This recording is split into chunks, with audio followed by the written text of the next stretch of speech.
Welcome to Hokhmah, the channel that explores science, faith, philosophy, and the questions everyone asks but almost no one dares to confront.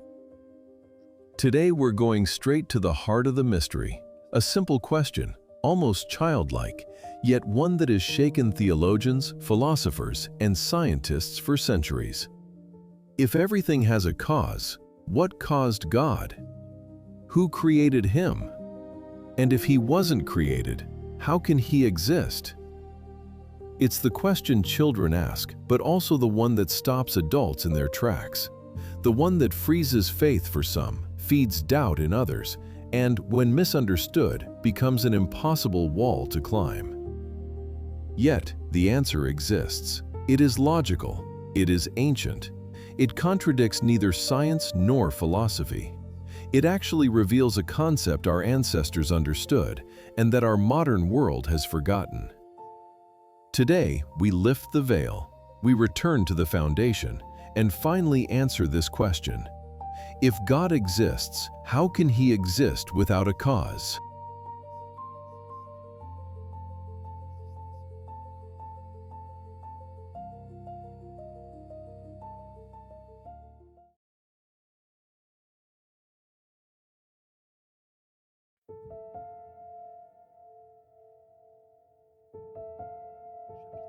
Chapter 1. The problem. Everything that begins has a cause. Since childhood, we're taught a simple rule. Nothing appears without a reason. A rolling ball was pushed. A slamming door was opened. A house exists because a builder raised it. And when we apply this principle to the world, the conclusion seems obvious. If the universe began, it must have a cause. And if God exists, then who caused him?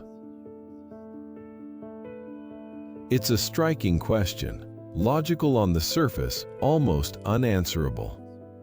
It's the question a child asks, sincere and innocent. And at the same time, the question of the philosopher, the one who wants to push logic to its limit. But the question rests on a fundamental confusion. The principle of causality applies only to things that begin, things that come into existence. A candle you light, a star that forms, a human taking a first breath. All of these require a cause. But asking who created God is a contradiction in terms. If God had a beginning, he would not be God. If he were caused, he would be just another creature. The issue is not philosophical, it is linguistic and logical. Created God is as incoherent as square circle or luminous shadow. The question feels profound, but it is built on an error from the start.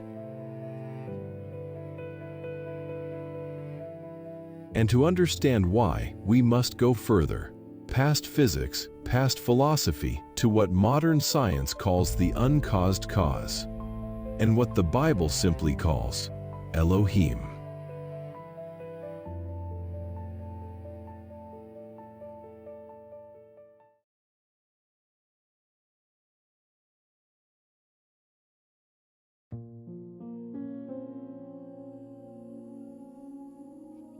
Chapter 2. God doesn't begin, he is. Here is the central pivot of the documentary. The question, who created God, rests entirely on a category mistake. We forget a crucial distinction. Only things that have a beginning need a cause. God, biblically and philosophically, has no beginning. The Bible does not describe God as a super being among other beings, but as the source of being itself, pure existence, the necessary being. And it expresses this with a unique linguistic precision. Exodus 3:14, I am who I am. In Hebrew, Ahyeh Asher Ahyeh. This is not a name, It is an ontological definition. I am being. I am the one who exists by himself. I am the one who has no cause. No beginning, no cause required. Revelation 1:8. Who is, who was, and who is to come. This sentence expresses three realities. He is, present existence, independent. He was, existence before time. He is to come, uninterrupted existence.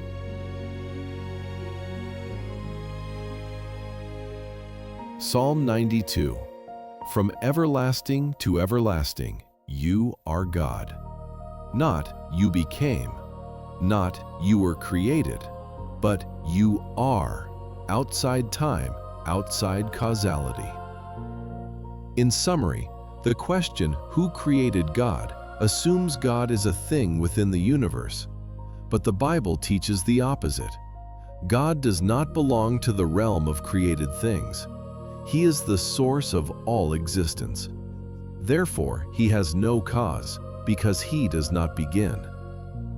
This chapter lays the logical and spiritual foundation.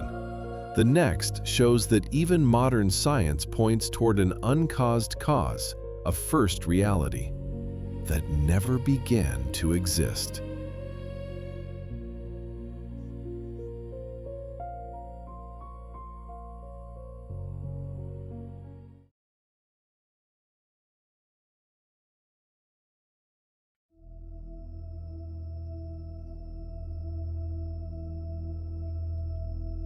Chapter 3. The concept of the necessary being. Here, philosophy meets theology, and the question, who created God, collapses on its own.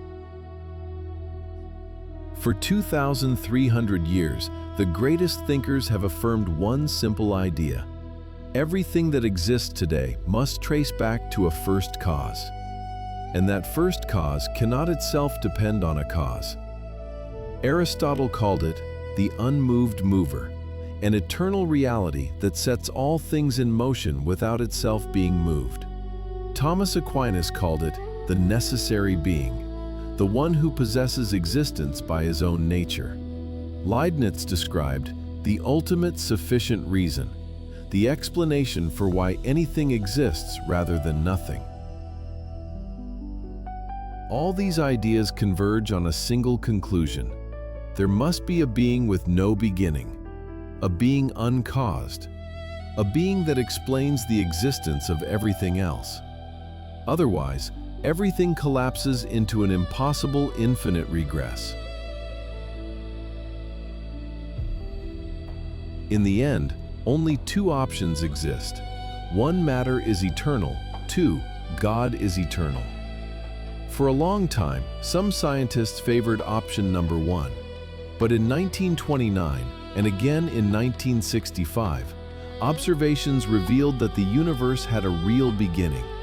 Expanding space, cosmic background radiation, the second law of thermodynamics. Matter is not eternal. The universe is not eternal. The only coherent option, philosophically and scientifically, is God is the eternal, uncaused, necessary being. Not a God fabricated in the sky, but the absolute foundation of existence, the one whose existence makes ours possible. A God who never began, and therefore never needed to be caused.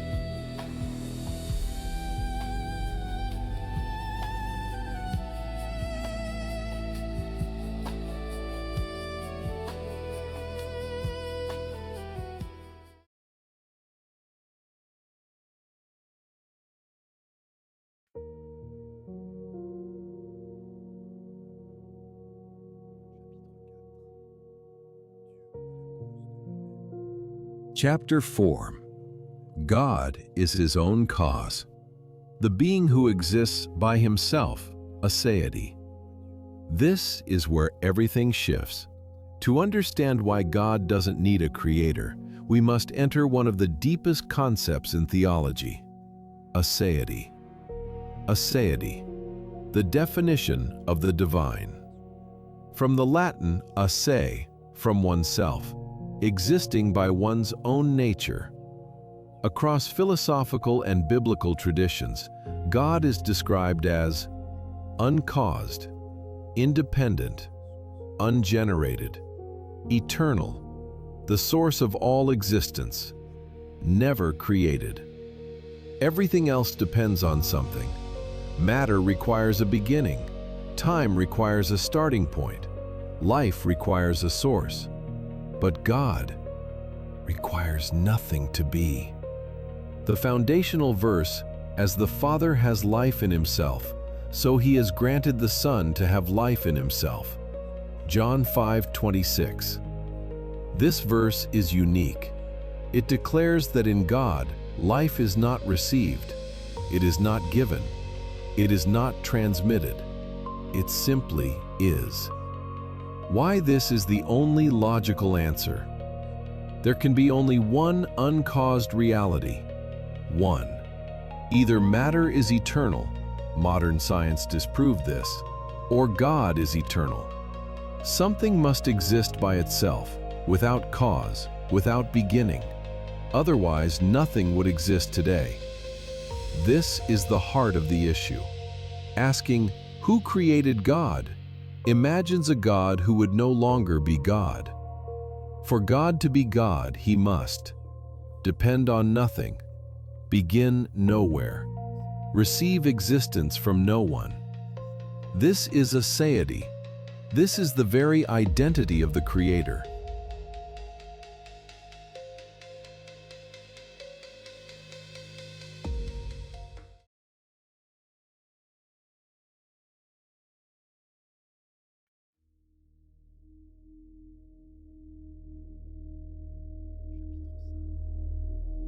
Chapter 5. A created God is impossible. This chapter addresses a rarely explained, yet absolutely decisive point. A created God cannot be God. Here's why.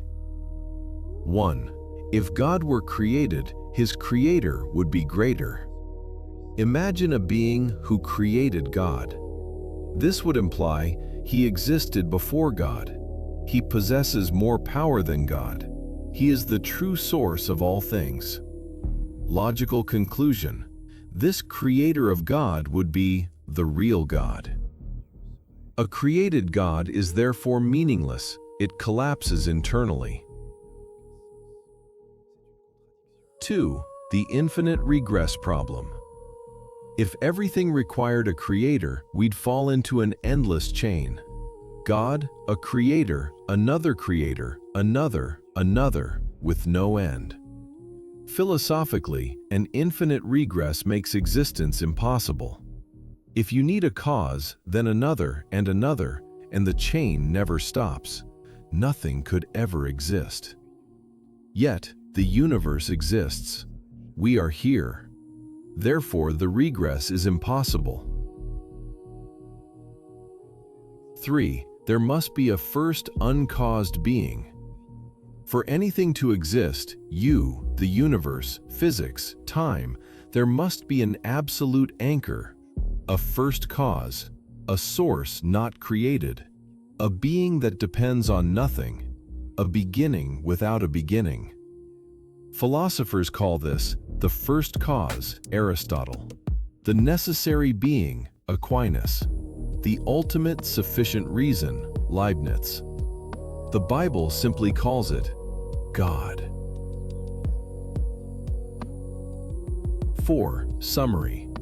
A created God is not God. An infinite chain of creators is impossible. The universe requires a first uncaused being. The only coherent explanation, an eternal, uncreated God. He was not caused. He is the cause.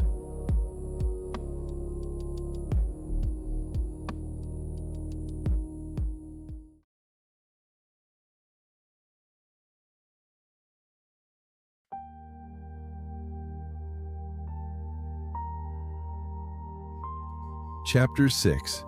Why God Cannot Be Material. The question seems simple, but it touches the heart of divine logic. Everything material changes. Everything that changes ages. Everything that ages depends, and anything that depends cannot be God. Matter always depends on a framework matter requires: time, space, physical laws, energy, interactions, motion. In other words, matter cannot exist without a prior framework. If God were material, he would require space before himself. He would depend on physical laws. He would be limited, changing, fragile. He would be subject to time. He would not be God. This is impossible, logically, philosophically, biblically. What the Bible affirms, God is described as spirit.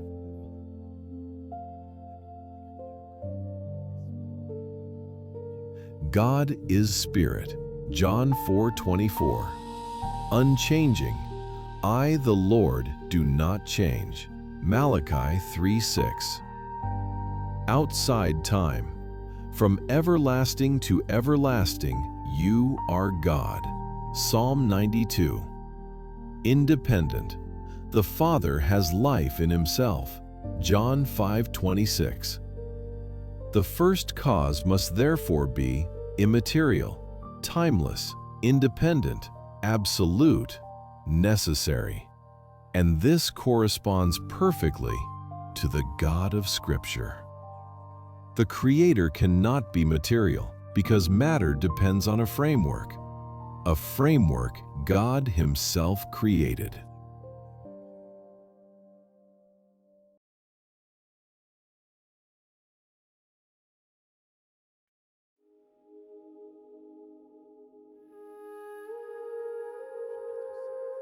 Chapter 7.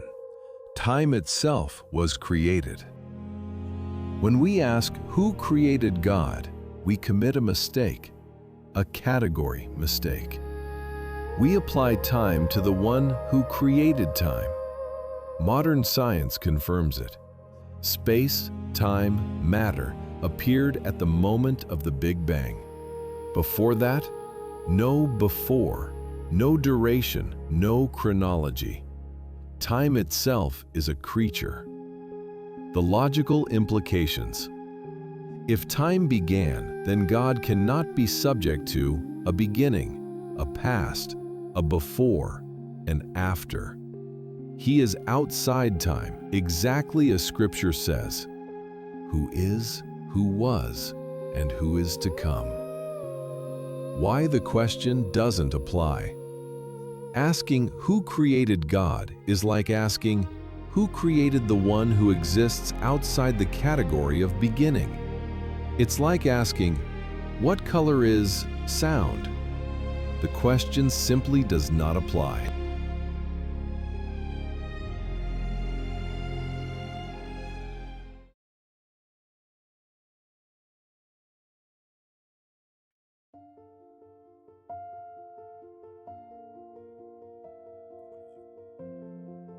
Conclusion. The question was the wrong one. We've come a long way, from the simple question of a child to the reflections of the greatest thinkers in history. And at the end of this investigation, one truth becomes clear. The question, who created God, is the wrong question. We don't ask, who created the number 7? Who created truth? Who created logic? Because these realities have no beginning. In the same way, God does not belong to the category of created things. God did not begin. God was not caused. God was not manufactured. God is. He is the uncreated, the necessary being, the one who exists by his own nature. This is why the question, who created him, simply makes no logical sense. The real question, the only question that truly matters, the one that echoes through the Bible, philosophy, and all of human history, is this: what do we do with the God who created us?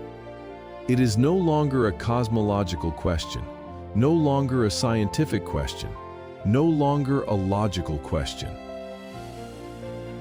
It is a personal question, a spiritual one, a universal one. If God exists, if He is the source, the foundation, the absolute origin, then everything changes. Our life, our choices, our end, our future. The goal of this video was not just to solve an intellectual paradox. It was to open a door, a God who is not created, a God who is eternal, a God who is necessary, a God who still cares about your life. Because in the end, the real question is not, where does God come from? The real question is, where do I stand with Him?